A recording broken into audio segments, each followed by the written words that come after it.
Kapitel 12 Sora Sora hasste es, auf die 20 Ziegen ihres Vaters aufzupassen. Die störrischen Tiere brachten sie beinahe um den Verstand. Verschlimmert wurde die Lage noch dadurch, dass Sora die Ziegen auf die Wiesen zu führen hatte, die sich weit oberhalb des Dorfes an die Berghänge schmiegten. Nur dort gab es Graugras, das den Tieren nicht nur gut schmeckte, sondern ihrem Fleisch ein besonderes Aroma verlieh und das bei den Bewohnern entlang der Nordküste deshalb begehrt war. Sora verbrachte die letzten Tage des Sommers in einer Hütte oben auf dem Berg, etwa 3 Wegstunden von Schwarzfels, dem Dorf, in dem sie aufgewachsen war, entfernt. Sora war nun 16. 4 Sommer musste sie schon alleine in der Hütte zubringen und sich um die stinkenden Ziegen kümmern. Sie hatte keine Ahnung, wie lange ihr Vater noch von ihr verlangen würde, dieser harten Arbeit nachzugehen. Sie vermisste die Sommerfeste ihrer frühen Kindheit, ihre Freundinnen, weniger ihre 2 älteren Schwestern, die von ihrem Vater bevorzugt wurden. Vielleicht tat er das, weil sie hübscher waren. Anders als ihre flachsblonden älteren Schwestern Ina und Lara hatte Sora dichtes schwarzes Haar. Ihr Gesicht war breiter und besaß weniger zarte Züge als die Antlitze ihrer Schwestern, die man als die Dorfschönheiten betrachtete, was sie ohne Zweifel auch waren. Sommersprossen sprenkelten Soras Wangen und ihre Nase kam ihr etwas zu groß vor. Die einzige Gemeinsamkeit, die sie mit Ina und Lara teilte, waren die hellen blauen Augen ihrer Mutter Danja. Fast mehr noch als die Ziegen hasste Sora ihren Vater. Er wollte sie aus seinem Blickfeld haben. Sora bildete sich das nicht ein, sie wusste es. Daher gründete sich ihr Hass auf Gegenseitigkeit. Und auch wenn man ihr einreden wollte, es sei Sünde, den eigenen Vater zu hassen, empfand sie doch keine Reue. Sollte auch ein Vater nicht seine Kinder lieben? Oder machten die Götter des Nordfeuers da einen Unterschied?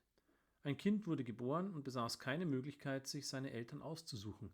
Eltern hingegen trafen eine Entscheidung, ob sie Kinder haben wollten oder nicht. Manche Eltern töteten ihre Kinder kurz nach der Geburt, so wie das die Leute in Barros taten.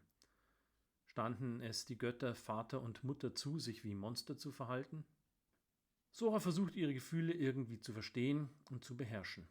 Ihren Zorn auf Menschen und die Götter, die die Menschen geschaffen hatten. So sehr sie sich bemühte, sie sah keinen Sinn in den Gesetzen und Lehren der Dolman, die in den Dörfern in und nördlich der Atra-Berge den Willen der Schöpfer verkündeten. Sora fand in ihren Worten keinen Trost. Wenn sie im Herbst und im Winter mit den Ziegen ins Dorf zurückkehrte, wo sie in einem großen Stall untergebracht wurden, fühlte sie sich noch einsamer als hier auf dem Berg. Sora hielt auch das für ein Schicksal, das ihr die Götter zugedacht hatten. Auch die Götter waren wie Eltern, die über das Wohl oder das Unglück ihrer Kinder entschieden. Wohl deshalb waren diese übermächtigen Wesen eher den Vätern und Müttern zugeneigt als deren Nachwuchs. Als Sora aus ihren düsteren Überlegungen in die Gegenwart zurückkehrte, bemerkte sie, dass eine Ziege fehlte. Die eigensinnige rot-weiß gefleckte Paki. Sora ärgerte sich über ihre Unachtsamkeit. Bislang war ihr noch keine Ziege abhanden gekommen. Sie hatte 2-mal ein Rudel von Wölfen verjagt und einmal sogar einen Bären. Sie würde es sich selbst nie verzeihen können, wenn sie durch ihre eigene Ungeschicklichkeit eines der Tiere verlöre. Paki suchte gerne den Abstand von den anderen Ziegen und sie liebte das Vogelkraut, das weiter oben wuchs. Sora war sicher, die Ziege hinter den Felsen über ihr zu finden. Es gab nur einen Weg, den das Tier genommen haben könnte. Er führte zwischen ein paar grauen Steinblöcken aufwärts. Sora konnte Paki dort jedoch nicht finden. Es gab hier einen breiten Streifen unberührten Grases unterhalb einer zerklüfteten Felswand, den Sora kannte. An seinem westlichen Ende befand sich ein steiler Abhang. Sie befürchtete, Paki könne abgestürzt sein und eilte auf die Klippe zu. Sora blickte über die Kante in die Tiefe, konnte aber keinen zerschmetterten Kadaver auf den Felsen weit unter ihr sehen. Sie wandte sich um und fragte sich, wohin Paki verschwunden sein konnte, als sie ein entferntes Meckern vernahm. Sie vermochte zuerst nicht herauszufinden, woher es kam. Es schien aus dem Inneren des Felsens zu dringen. Sora betrachtete die Felswand etwas genauer und meinte, das Geräusch dränge unter einem Strang von Efeu hervor, der in einer senkrechten Felsspalte baumelte. Sora schob ihn beiseite und ein schmaler Höhleneingang kam zum Vorschein. Ein kleiner Einstich in den Berg, in den Paki hineingeschlüpft sein musste. Verdammtes Vieh, zischte Sora und zwängte sich durch den Spalt. Kühle Dunkelheit umfing Sora, als sie in die Höhle eindrang. Der Spalt verbreiterte sich und nach nur wenigen Schritten konnte sie aufrecht stehen. Paki, rief Sora in die Höhle hinein, und von tief im Inneren des Berges kam das Meckern der Ziege als Antwort. Sora holte ein kleines Glasröhrchen aus ihrer Gürteltasche und schüttelte die Käfer darin durcheinander. Die wütenden Insekten flogen mit hell glühenden Hinterleibern gegen das Glas. Ein blauer Lichtschein verbreitete sich in der Grotte. Paki, hallte Soras Stimme durch die Finsternis. Die Ziege antwortete erneut mit ihrem Gemecker. Es klang weit entfernt. Verdammtes Stück, schrie das Mädchen. Von mir aus verrecke da unten. Die Ziege gab wiederum Antwort, und es hörte sich erbärmlich an, als sei sie verletzt oder hätte Angst. Sora stieg widerwillig weiter in die Tiefe ab. Sie ärgerte sich mehr über Paki, als dass sie vom Mitleid erfüllt war. Noch mehr aber ärgerte sie sich über sich selbst. Wäre sie weniger im Selbstmitleid versunken, wäre das alles nicht passiert. Sora kletterte über Gesteinsbrocken hinweg, rutschte eine steile Felswand hinunter und wunderte sich über den roten Lichtschein, der von weiter unten aus der Grotte drang. Sie sah nach oben und konnte gerade noch das winzige Stück Himmel sehen, das durch den Felsspalt schimmerte. Angst überkam Sora, sie könne sich hier unten verirren oder von den Gigris gefressen werden. Aber das waren Ammenmärchen, vergegenwärtigte sich Sora, während sie weiter abstieg. Dennoch blieben Zweifel, ob an dem, was man sich über die grauenhaften Wesen unter dem Berg erzählte, nicht doch eine gewisse Wahrheit steckte. Die Höhle verbreitete sich, und ehe sie sich's versah, fand sich Sora in einer Halle wieder, von deren Decke Tropfsteine hingen. Sie glänzten feucht im Licht eines feurigen Baches, der als schmales Rinnsal am hinteren Ende der Grotte floss. Paki stand bei einem großen Felsblock und starrte Sora an, wobei sie ein leises Meckern ausstieß.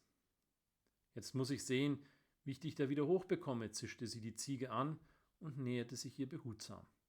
Bleib bloß da stehen, kapiert? Als Sora die kleine Ziege an ihrem Halsband packte, damit sie ihr nicht wieder entkam, fuhr sie entsetzt zusammen. Das, was sie für einen großen Felsen gehalten hatte, war in Wirklichkeit der Körper eines Drachens.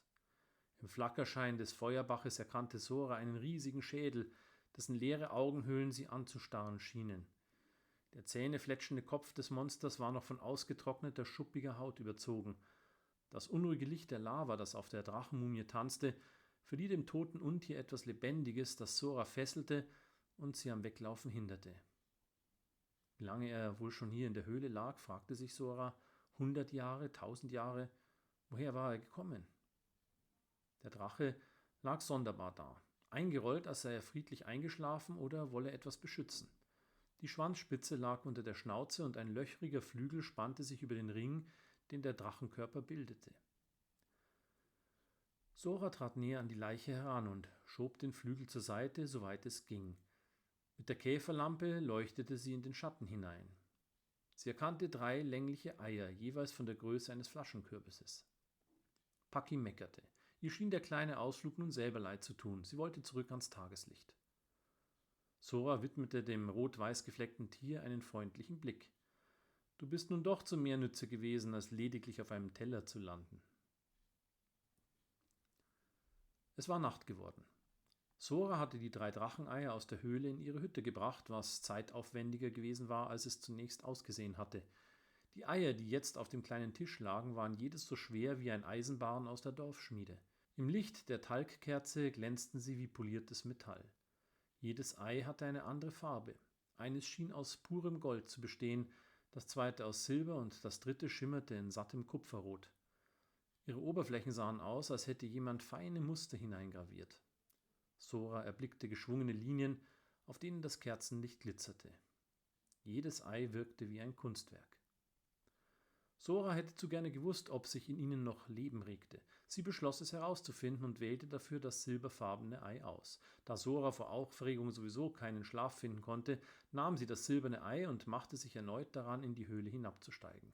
Sie schüttelte ihre Käferlampe und machte sich im hellen blauen Licht der zornigen Insekten auf den Weg ins Innere des Berges. Vielleicht wirst du doch noch Mutter, sagte Sora, als sie nach dem gelungenen Abstieg an der Drachenmumie vorbeiging.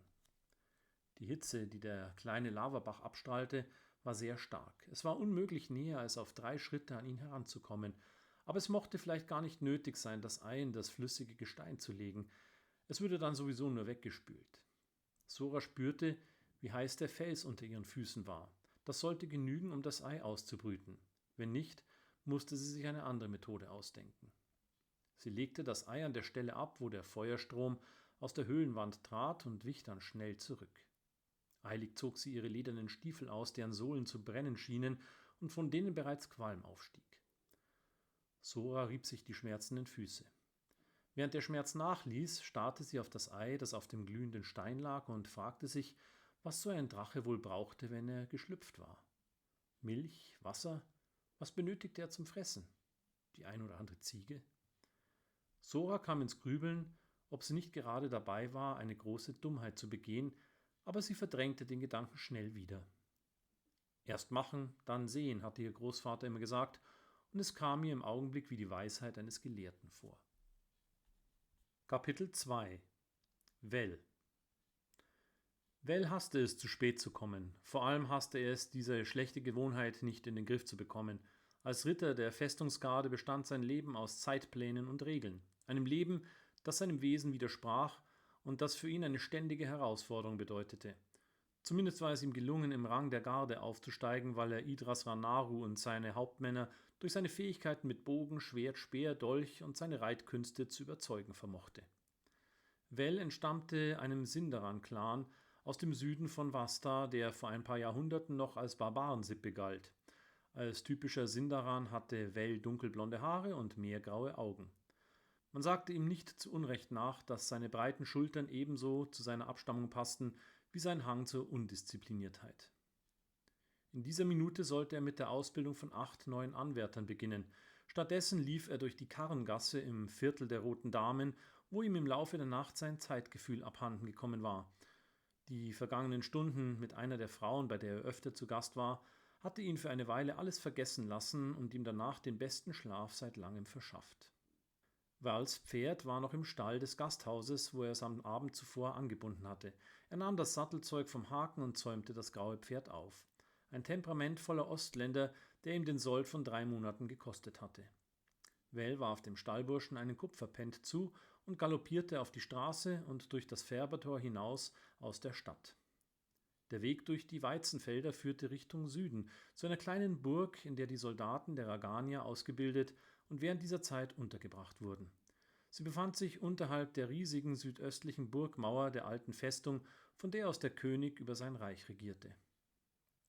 Well erreichte die Burg gerade in dem Moment, als die Sonne vollständig über den Horizont gestiegen war und die gewaltige Mauer der Festung in schimmerndes Gold verwandelte. Die Posten am Tor traten beiseite, als Well durch den Torbogen in den weiten Hof der Burg preschte.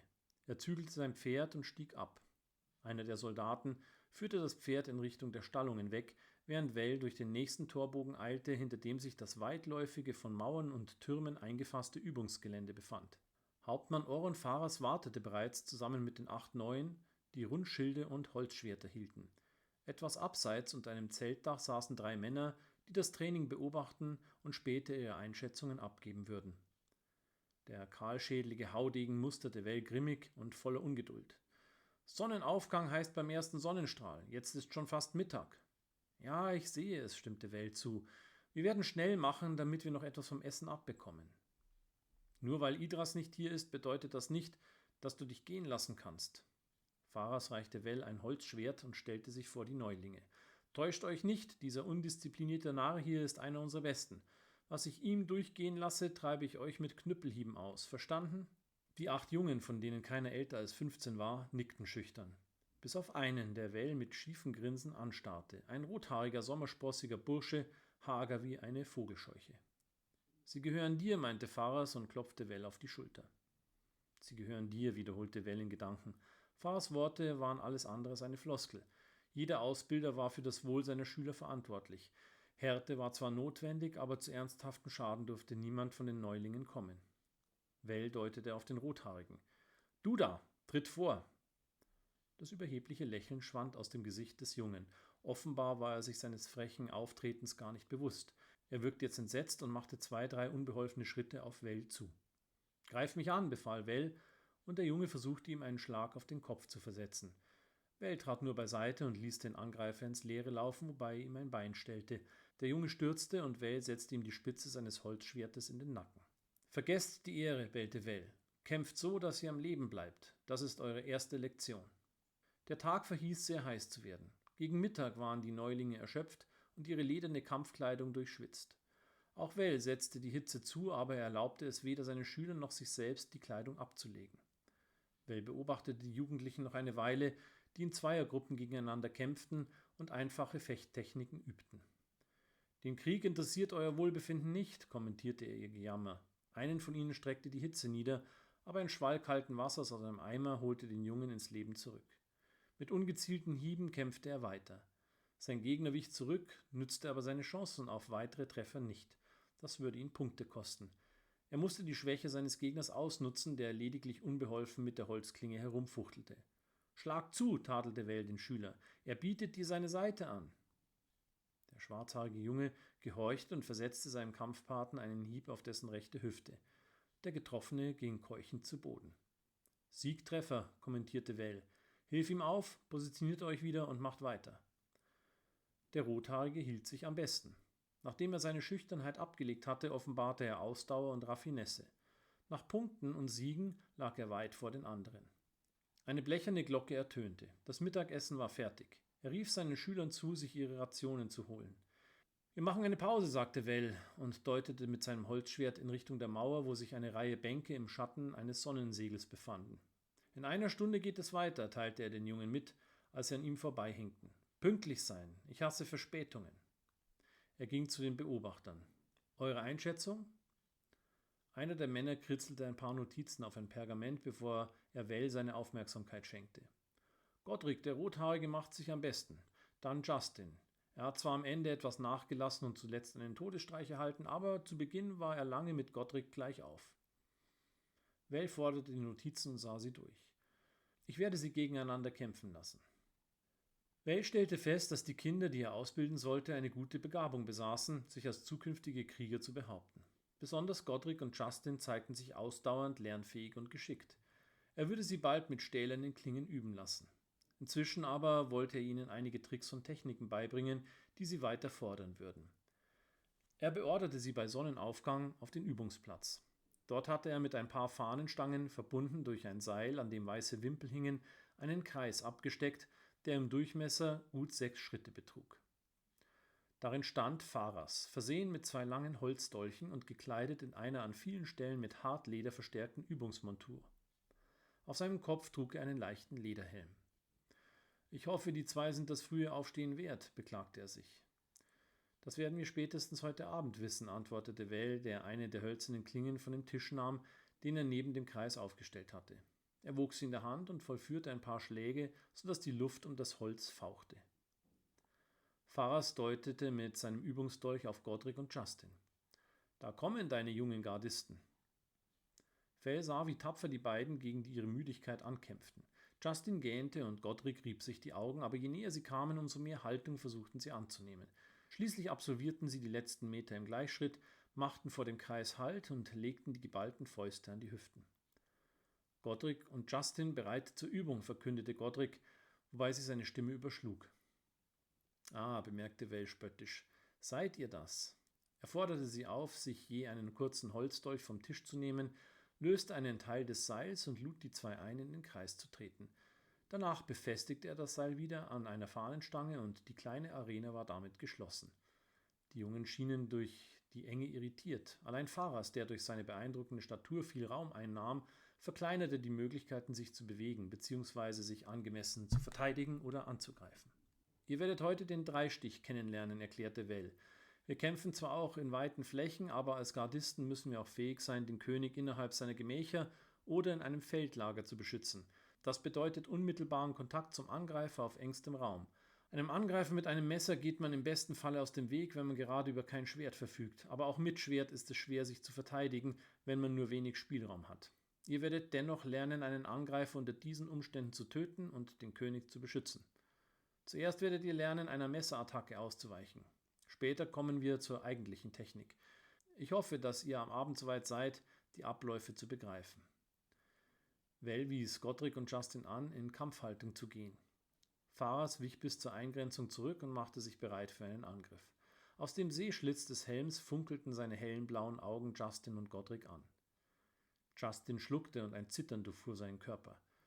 »Wendet ihm die linke Schulter zu«, befahl Well. »Mehr in die Knie. Haltet euch bereit, unter einem Stoß wegzutauchen und eurerseits einen Stich mit dem Dolch zu vollziehen.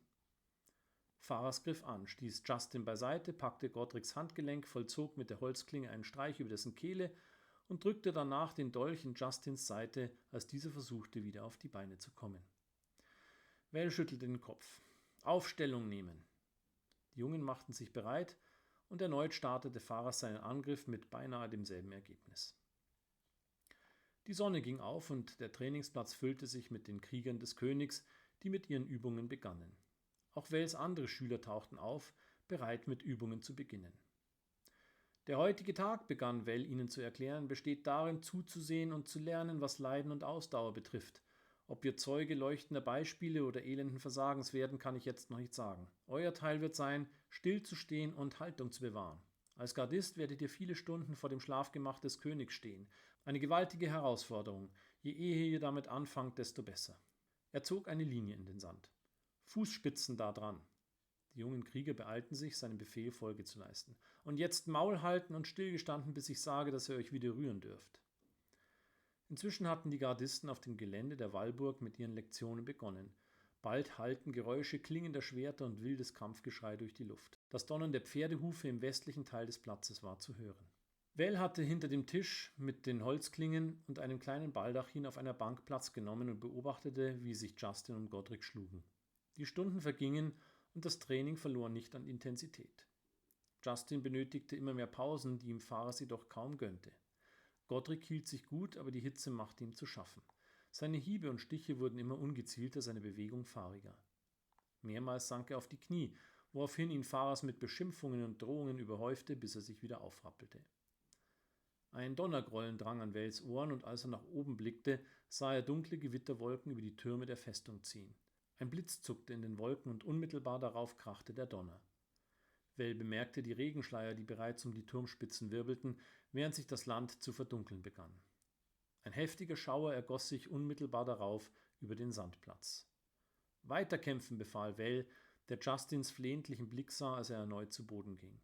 Die Abkühlung kommt euch doch gerade recht. Er musterte die Reihe der Schüler, die dem Schauspiel beiwohnten. Und ihr da, bleibt wo ihr seid, reißt euch zusammen. Die Jungen korrigierten ihre Haltung. Der Kampf ging noch ein paar Minuten im prasselnden Regen weiter, bis Val den beiden Jungen eine Pause gönnte, damit sie sich ihr Mittagessen holen konnten. Auch die anderen Schüler entließ er aus ihrer Starre und schickte sie fort, um sich zu stärken. Faras trat an Val heran. Sie sind ziemlich zäh, die zwei, aber lassen wir es gut sein für heute. Willst du, dass ich als Lügner dastehe? Antwortete Val. Ich sagte, bis zum Abend werden sie wissen, wie der Dreistich funktioniert. Vielleicht beherrschen sie ihn bis dahin sogar. Faras setzte sich zu Val unter das Zeltdach, legte die Holzklinge auf den Tisch und stellte den Helm daneben. Ich bin auch nicht mehr der Jüngste. Ich brauche auch mal eine Pause. Was denkst du? Wie stellen sie sich an, wollte Val wissen. Bevor sie müde wurden, hatten sie es begriffen. Godric ist sehr schnell, Justin ein wenig durchtrieben. Sieht man ihm gar nicht an. Wie viele Punkte haben sie gemacht? Justin 20, Godric 33, erklärte Val. Wenn du mich fragst, ist das beträchtlich für die erste Lektion. Deshalb will ich sie abschließen. Das war doch das, was du mir beigebracht hast, oder? Du hattest keine Gnade für mich, ich erinnere mich noch ganz genau. Es war fast ebenso heiß und die Übung hatte 12 Stunden gedauert. Daran kann ich mich nicht mehr so erinnern. Ich umso besser. Und es hat mir sehr geholfen. Ohne dich wäre ich bei der Sache am Arast nicht so gut weggekommen. Weil du es gerade ansprichst. Faras starrte ins Leere. Ich mache mir Sorgen um unseren König. Val wunderte sich. Warum? Er kümmert sich nicht um seine Geschäfte und überlässt alles den Ministern. Die Könige von Vasta fühlen sich gedemütigt, dass sie nicht mit jemandem reden können, mit dem sie auf Augenhöhe sind. Val wunderte sich über Faras Worte. Seit wann interessierst du dich so sehr für Regierungsgeschäfte? Das tue ich doch schon immer, gab Faras verwundert und leicht gekränkt zurück. Als Mitglied der Königsgarde sollte es mich interessieren. Val war da ganz anderer Meinung. Ein Mitglied der Königsgarde sollte sein Denken und Können auf den Schutz des Königs verwenden. Egal, was der König alles falsch machte, es ging den Soldaten nichts an. Dennoch interessierte es Val, was genau Faras zu schaffen machte. Hast du etwas Konkretes? Wollte Val wissen. Vor einem Monat kam ein Abgesandter aus Perthos, erzählte Faras. Es ging dabei um den Ausbau des Hafens und um Schiffe für die Flotte, wegen der Schmuggler und vor allem der Piraten, also um etwas, das wichtig ist und sehr viel Geld erfordert. Der König überließ den Abgesandten seinen Ministern, die ihm die nötigen Gelder verweigerten. Die Perther haben genügend Schätze in ihrer Staatskasse, meinte Well. Verres hat ihnen in den letzten Jahren immer noch Geld gegeben, und das, obwohl ihr Handel inzwischen wieder blüht. Pharas schien beeindruckt. Da steckt doch einer seine Nase in Dinge, die sich abseits eines Soldatenkopfes abspielen. Ich habe Freunde in der Stadt, sagte Well, mit denen ich mich unterhalte. In Sendrinas Haus? Wo sonst? Wie auch immer, winkte Pharas ab. Ob sie nun reicher sind als vor dem Krieg oder nicht, es ist keine Art, den Abgesandten durch die Minister abzuspeisen. Well gab ihm recht, dennoch stand es ihm nicht zu, Verres Morgrem zu kritisieren. Es ist die Angelegenheit des Königs, was er tut und wie er es tut, das ist meine Meinung. Trotzdem, beharrte Pharas, es kann wieder zu Ärger kommen zwischen den Königreichen von Vashta. Du weißt, wie leicht sich das königliche Blut beleidigt fühlt. Es kann schneller passieren, als du denkst, dass wir uns wieder im Krieg mit unseren Nachbarn befinden. Umso wichtiger, dass wir unseren Nachwuchs ausbilden, ergänzte Well. Waren sie das frühe Aufstehen wert? Pharas nickte. Ja, das waren sie. Aber da ist noch etwas, das mich irritiert hat. Und das wäre? Seit ein paar Tagen treiben sich hier viele Leute aus Arkana herum, Händler mit beachtlichen Eskorten, mit Söldnern. Wenn sie wertvolle Sachen transportieren, meinte Well, ist das doch verständlich. Ich wüsste nicht, wann jemals so viele wertvolle Waren nach Raktara gekommen sind und das alles auf einmal. Die Stadtwache hätte übernehmen müssen, aber sie haben die Söldner eingelassen. Well wollte sich eigentlich nicht mit den Angelegenheiten beschäftigen, die im Aufgabenbereich von Sevan Graufels des Stadtkommandanten lagen und den auch Pharas gut kannte. Was sagt der alte Graufels dazu? Fragte Well. Ich denke, du hast ihn gewiss gefragt. Er meint, es hätte alles eine Richtigkeit, aber ich empfinde die Anwesenheit der Söldner als eine Provokation. Sie werden schon wieder verschwinden, sobald die Händler ihre Geschäfte erledigt haben, sagte Well. Das ist es ja. Pharas setzte einen grimmigen Blick auf. Die brauchen verdammt lange für ihre Geschäfte. Für Well waren diese Überlegungen nun doch zu viel. Er musste sich auf die Ausbildung seiner Schüler konzentrieren. Es wird schon alles seine Richtigkeit haben. Und sollte es Ärger geben, Graufels Leute, die werden mit denen schon fertig. Da ist noch etwas, beharrte Pharas. Und das wäre? Ich glaubte, Maran von Ostmark gesehen zu haben. Well schauderte bei der Nennung dieses Namens. Ostmark war ein Offizier in Drakor Ven Morgrems Garde, dem Bruder von König Verres Ven Morgrem. Ostmark war ein brutaler und skrupelloser Mann, dem etliche Verbrechen nachgesagt wurden. Und du hast dich nicht geirrt? Fragte Well. Ich bin mir ziemlich sicher, antwortete Verres. Well überlegte, was die Anwesenheit des Schlächters, wie man Maran auch nannte, noch bedeuten konnte. Vielleicht will Verres seinem Bruder eine Nachricht zukommen lassen, meinte Well. Maran gilt als loyal, trotz aller Vorkommnisse. Oder womöglich gerade deshalb. Wenn es um etwas Wichtiges geht, hat Drakor ihn vielleicht deshalb geschickt. Dann lass uns mal hoffen, dass es so ist, antwortete Verres, und dass ich Gespenster sehe.